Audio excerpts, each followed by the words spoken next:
ya pueden tener un cuadro obstructivo, pero a este se le suma una infección. Entonces, la coronacitis también puede ser un cuadro obstructivo, pero ya tiene más gravedad cuando hay infección.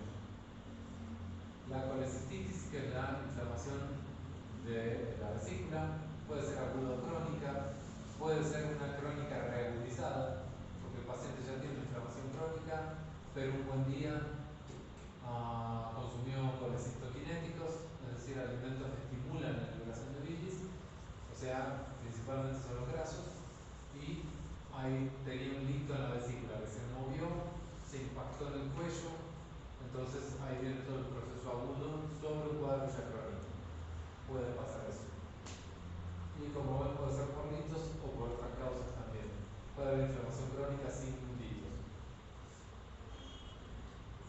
La disinesia biliar, ¿saben qué significa disinesia? Cinesia viene de kinesis, que es movimiento. Entonces, esto es una alteración, un trastorno. Son trastornos del movimiento de la vía biliar, o sea, la vesícula que ya no tiene sus movimientos habituales, o que no se puede contraer tanto, o que tarda demasiado en hacer la contracción y no expulsa bien la bilis. Entonces, las disinesias también te pueden dar trastornos y a su vez pueden perjudicar más para la formación de litos. La disfunción del esfínter teórico, que ya habíamos mencionado, entonces puede dar una obstrucción justamente porque ese esfínter no está funcionando, o porque está en hipertonía, o porque es una fibrosis, o una estenosis y no permite el paso bilis.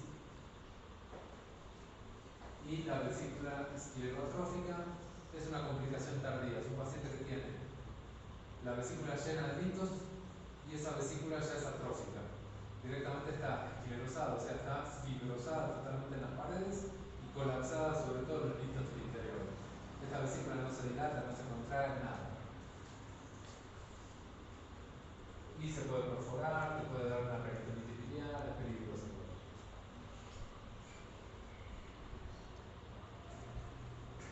Ahora, la formación de litos en la vía biliar. ¿En quién ocurre más? ¿En hombres o mujeres? Escuché los dos, hombres y mujeres. Hombres por acá, mujeres. No, pero esta vez le toca a la mujer, ya le toca a la mujer. 3 veces más en mujeres que en hombres. La mujer tiene más factores de riesgo que ni siquiera dependen de la dieta a veces. Las hormonas femeninas pueden dar trastornos, pueden dar disinesias biliares también. La edad típicamente es más litiasis después de los 40 años.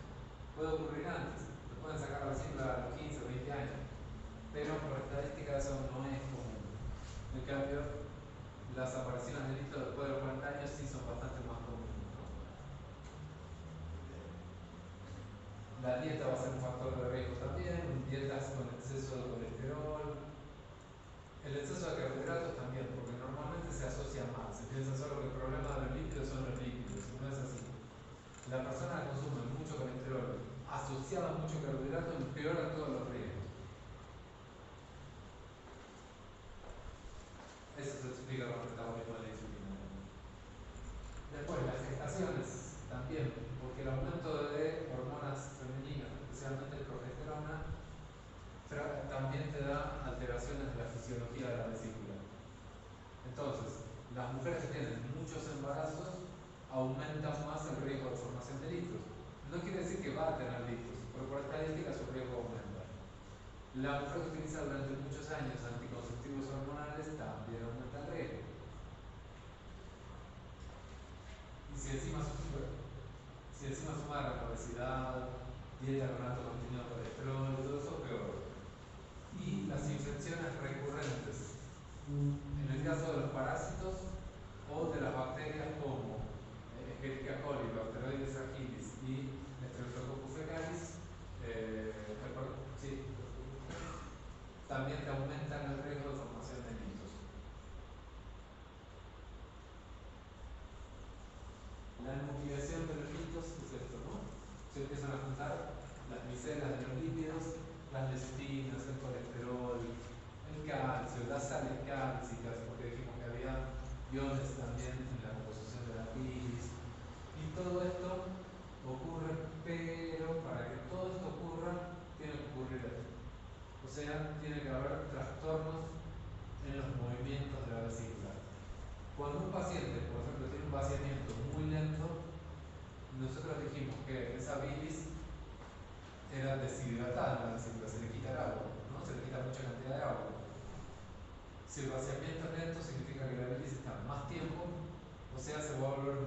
espesa porque se le quita más agua. Y además de eso, dijimos, hay hipoquinesia, o sea, disminuyen no solo es más lento el vaciamiento, sino que ya la contracción no es tan intensa. No, es como que no se exprime totalmente esa vesícula. Y eso hace que siempre queden restos. Como que no se expulsa bien la bilis. Y cuanto más restos se queda, esa bilis peor se concentra, porque pierde más agua, se vuelve más espesa, con más colesterol de la dieta. Y todo esto hace que esa bilis puede formar barro biliar directamente en litos. Dentro de las litiasis, como ven, hay distintos tipos. Los más frecuentes son los litos de puro colesterol, que son como una pasta amarillenta, es realmente como una grasa. Esos litos, lo bueno que son más blandos, lo malo que son menos hiperecogénicos, o sea, no los ves bien en la ecografía. A veces en el conducto ni siquiera van a ver el lito. ¿Qué pueden llegar a ver? En vez de que un conducto se vea así, van a ver esto. ¿Qué significa? Y que acá hay un lito. Y como justamente obstruye, se está dilatando porque se está obstruyendo y acumulando la bilis. Entonces, si en un conducto no ven nada, como un lito, pero si ven esta dilatación anormal, sospechan un lito. Porque dicen, algo debe haber ahí causando la obstrucción.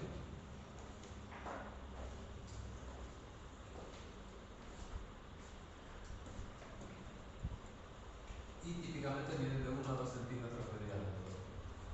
Si abren una vesícula, vieron que en la cirugía se saca la vesícula, abren la vesícula para ver el contenido, esos litos, si vos los apretás, son como una pasta, son como una grasa. En cambio, los de pigmento negro los dejas caer al suelo y suenan como piedra, porque son bien duros, y suenan así, ¿no? Y esos, ¿por qué son tan duros? Porque tienen sales de calcio, tienen carbonato de calcio y bilirrubinato de calcio, que son las formas más duras. Son, como dice el nombre, pigmentos bien oscuros, son litos de un aspecto negruzco, muy duros en la superficie, realmente se sienten así como piedritas. El tamaño es variable, pueden ser de medio centímetro o menos, hasta tener 2 centímetros, ser más grandes también.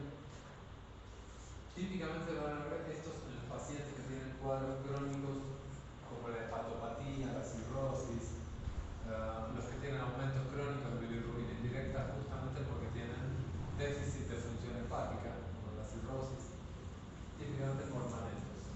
En cambio, los de pigmento marrón se parecen al corcho. ¿Vieron el corcho como de las botellas? Que si vos rompes el corcho se rompe con granitos. Bueno, a eso se parece. O sea, no son tan duros, se rompen. Y es más común encontrar esto en los pacientes que han tenido múltiples infecciones parasitarias. Y el calcio que tienen, por eso no es tan duro, porque está unido a ácidos grasos, como el ácido esteárico, el ácido palmítico, por eso forman el estearato o el palmitato de calcio. Y también pueden encontrar una vesícula de contenido mixto, que tenga litos más duros, litos más blandos, de todo, ¿no?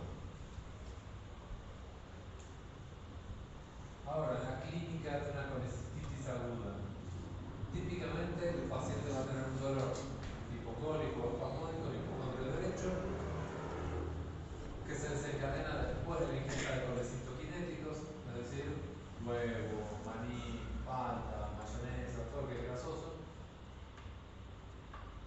El dolor típicamente se origina en el propio hipocondrio. Dependiendo del tiempo de evolución, puede estar acompañado por ictericia. No es inmediato. La ictericia recién se manifiesta en la piel y sobre todo lo van a empezar a ver, por ejemplo, en las escleras, cuando la bilirrubina total en la sangre pasa de valores de 2,5, 2,5, 3 miligramos por litro, ya empezás a ver la ictericia. Y eso no es inmediato, ¿no? Va a tardar un tiempito que pase. Pueden tener irradiación del dolor hacia la escápula derecha. Puede ocurrir eso, por aferencias nerviosas compartidas. Como todo cuadro abdominal, puede haber náuseas, vómitos, malestar general, hiporexia, anorexia, todo eso es común. La ictericia, como les decía, después de cierto tiempo de evolución, y las fiebre no es común si es solo una colecistitis aguda. La fiebre se agrega si ya estamos con un proceso infeccioso. Entonces podría ser por una colangitis. Y en la colangitis hay una tríada clásica que es dolor del hipocondrio derecho, fiebre y ictericia. ¿Cómo se llama la tríada?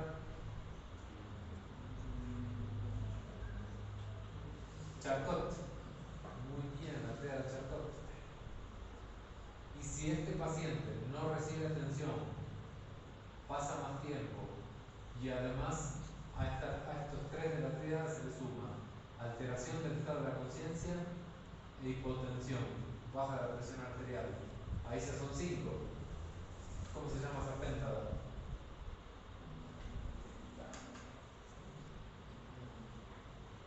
La péntada de Reynolds.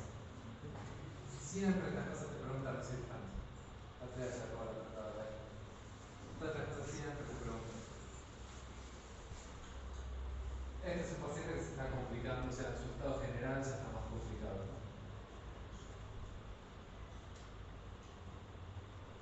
Los diferenciales, parecido a lo que hablamos antes, todo lo que tenga que ver con la región. Piensen, hipocondrio derecho y ictericia también podría ser hepatitis. Podría ser obstrucción de la vía biliar por otra causa, tumoral, parasitaria, etc. Podrían tener también gastritis, gastroenteritis, enteroparasitosis, todo lo que es los dolores abdominales. Úlceras gástricas autoadrenales, especialmente la abdominal, porque suele irradiarse más hacia el lado derecho. Entonces, esas úlceras cuando se perforan tendrán dar un dolor muy intenso. Podrían tener también pancreatitis, como habíamos hablado antes, la apendicitis aguda, dispepsias, o sea, trastornos de la digestión, paciente que queda con distensión abdominal postprandial después de la comida, también puede haber una dispepsia. Abscesos hepáticos. ¿Por qué se puede formar un absceso hepático?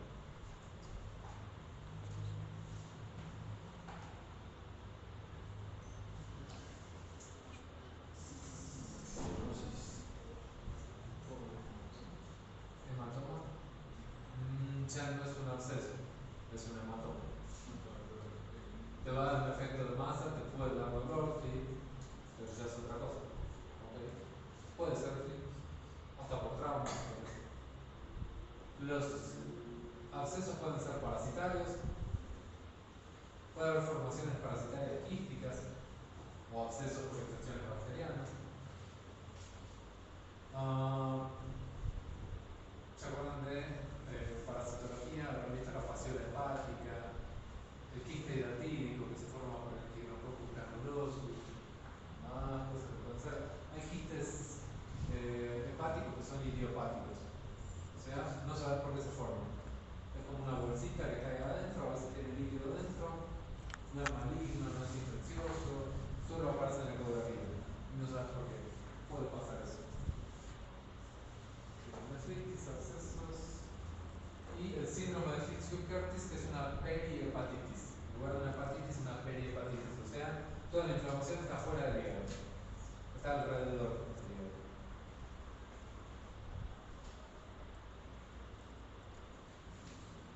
En el examen de sangre, la parte específica sería ver el perfil de la bilirrubina, la total, la directa y la indirecta.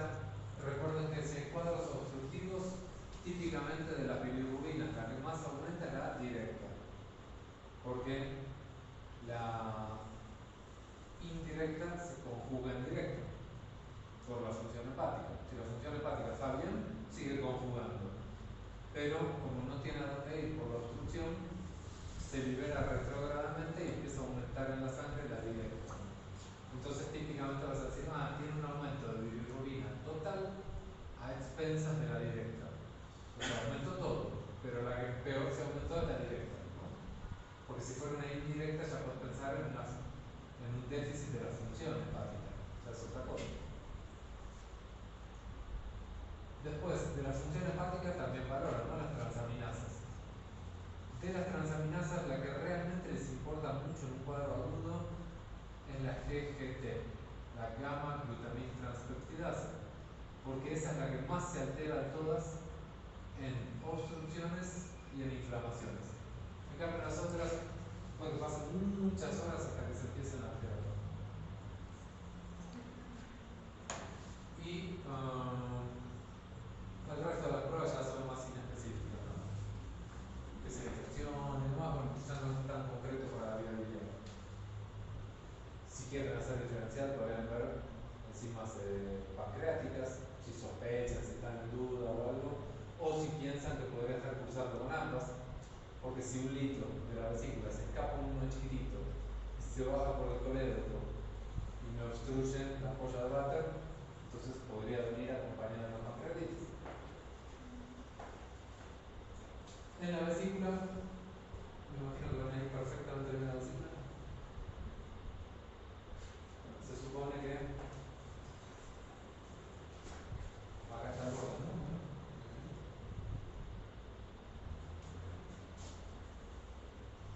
En los cuadros crónicos, la pared se vuelve gruesa. Entonces, si ves una pared gruesa, es crónico. En el caso agudo, al contrario. Ven que acá la pared casi no se ve. Por eso no se veía, porque es un cuadro agudo.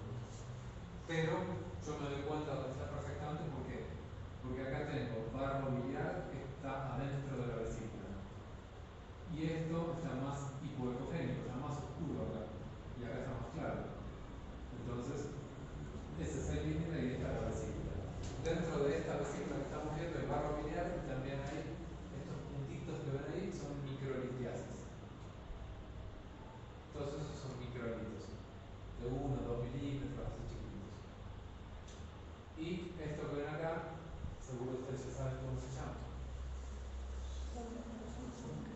La sombra acústica posterior, perfecto. Entonces, si las imágenes son muy densas, estos microlitos, para que se vean tan bien, significa que tienen mucho calcio. Por eso proyectan la sombra acústica posterior. Entonces, a veces puede que vean solo un litro, pero de repente ven así, o pocos litros, ¿no? Tal vez ven esto. Un litro, otro litro. Y que van a ver las sombras. Entonces, aunque ahí son macrolitos, y se ven muy bien.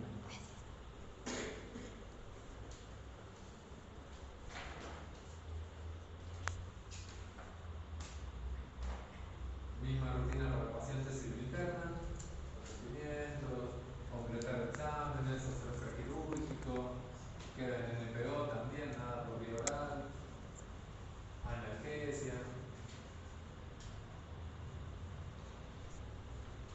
Y a quirófano. Entra a quirófano, ahí los cirujanos Kelly y Álvaro lo van a operar. ¿Qué incisión le van a hacer? ¿Dónde van a cortar? Incisión de cógeno, muy bien, ¿dónde se hace? Para sumarte al equipo quirúrgico. ¿Dónde se hace? Ahí está algo.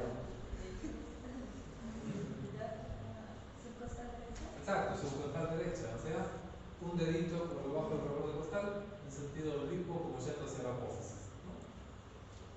Una incisión de 5 centímetros aproximadamente.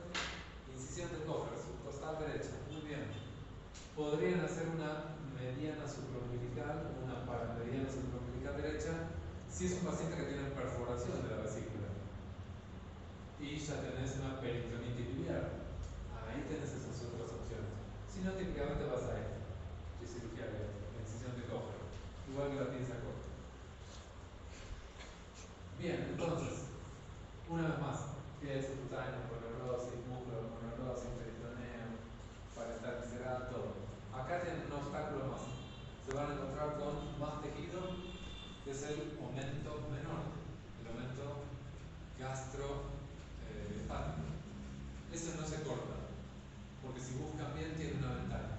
Tienen un orificio natural que es el hiato de Winslow, pasan por ahí y llegan a la vía biliar. Y como siempre, que quieren hacer una excepción de la arteria y del conducto. La arteria cística pasa por dentro del triángulo. ¿Cómo se llama el triángulo? ¿Ah?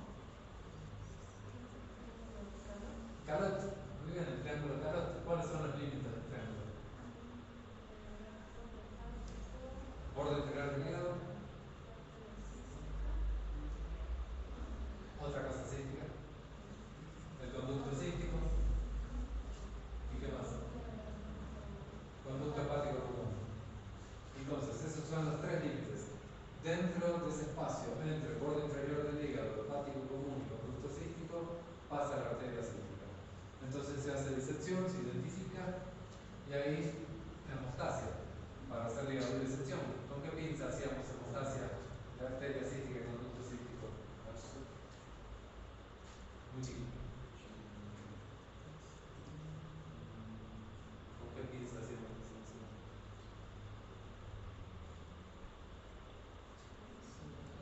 Para la arteria cística.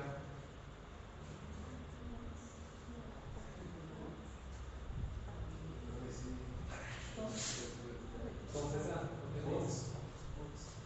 ¿Cuál? Pinza, no tijera.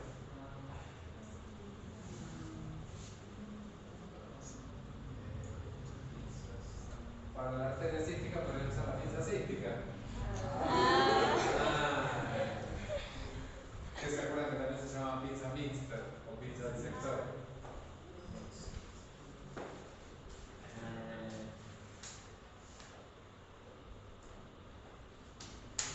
Tan fácil tiene la vida ustedes en medicina. Ponen cara de concentración, ¿qué será? Entonces, pinza, ligadura de sección de arteria y de conducto. Bien, listo. Entonces, una vez que hicieron eso, ustedes quieren sacar la vesícula, pero esa vesícula está ahí pegadita abajo del hígado en el lecho vesicular y está adherida también con peritoneo. Entonces, para eso hay que hacer la disección de la vesícula. Ahí entran con la tijera para disección, ¿qué cuál es? ¿Ah? Metzenbaum, bien. Entonces hacen disección. Hay tres técnicas. Pueden hacer la técnica anterógrada, retrógrada o mixta. La anterógrada va del fondo al cuello. La retrógrada va del cuello al fondo. ¿No? Vale. Y la mixta empiezan en la mitad, y van hacia un lado y hacia el otro. Eso depende de la cantidad de tejido adiposo, si hay fibrosis, si hay una perforación, dependiendo de eso, hay que una u otra técnica. Y una vez que desprendieron la vesícula, listo, ahí sí la pueden extirpar. ¿Con qué pinza?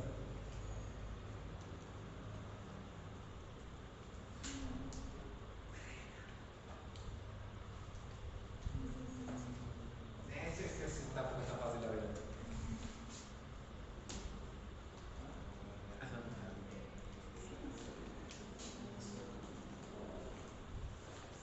Cester. Pinza Cester. La que eran como dos anillos ovalados. Ok, y ahí extirpan la vesícula. Listo. ¿Dónde ponen esa vesícula?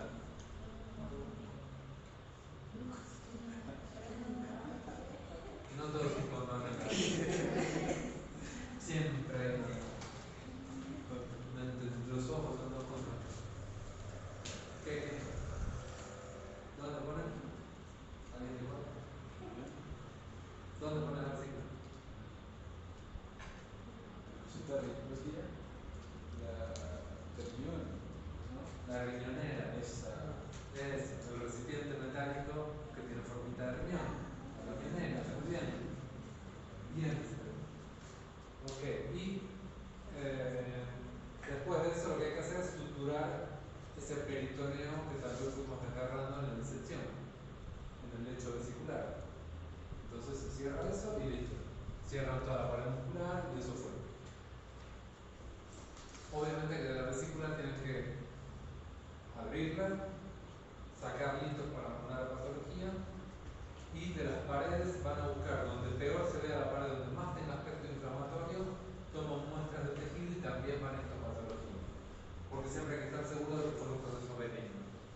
Si solo te reporta inflamación, infiltrado depositario, bla bla bla, listo, era benigno, se fue todo, chao. Si es cirugía laparoscópica, hacemos todo lo mismo, pero con un bisturí ultrasónico. También tenemos las pequeñas incisiones. Se pueden usar 3 o 4.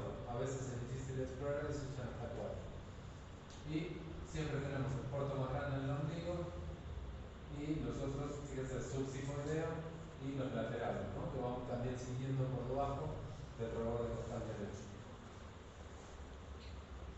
Complicaciones, recuerden las comunes: hemorragia, infección, licencia de sutura, hernias. Siempre puede haber fístulas, en este caso sería una fístula biliar.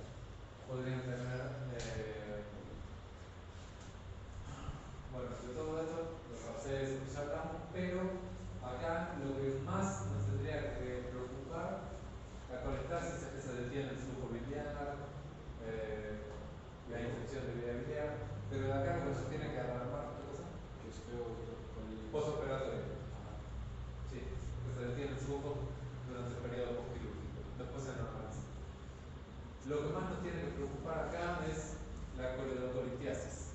Porque si un litio chiquitito se escapa y se baja por el colédoco, o se queda atrapado en el colédoco y seguís, aunque saques la vesícula, sigue habiendo una obstrucción biliar, y peor todavía es que el litio siga bajando, se quede clavado en el esfínter de Oddi, en la ampolla de váter, y ahí, además que el paciente sigue con obstrucción biliar, le da pancreatitis obstructiva.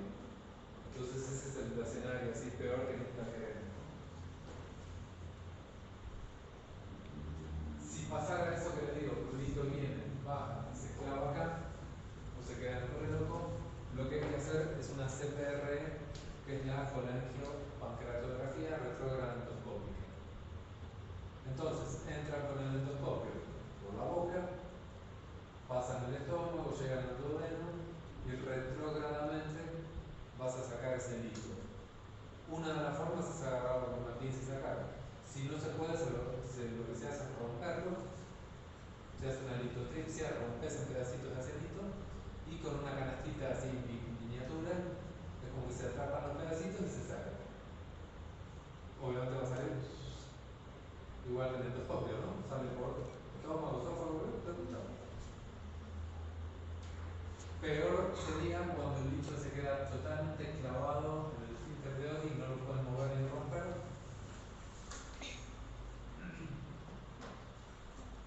Y ahí, si es que ocurre eso, a veces lo que se hace es una esfinterotomía. O sea, un cortecito en el esfínter de Oddi como para liberar la presión y sacar el litio.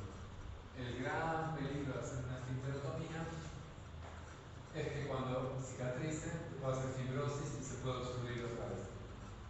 Y eso es otro nuevo problema porque otra vez puede tener obstrucción biliar y pancreatitis.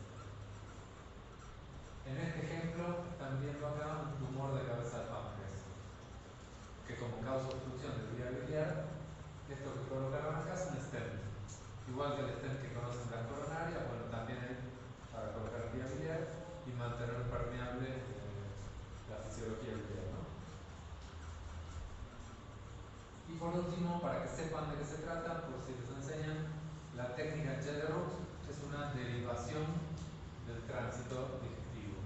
Fíjense que está cortando la unión esofagogástrica, está cortando la unión del duodeno y yeyuno y los está uniendo. Esto lo está llevando acá. Entonces hacen el bypass, porque el alimento pasa de la unión esofagogástrica directo al yeyuno. Pero nunca podríamos perder esto. Siempre hay que conservar la parte que se pueda del estómago, porque a veces es, por ejemplo, por cáncer gástrico.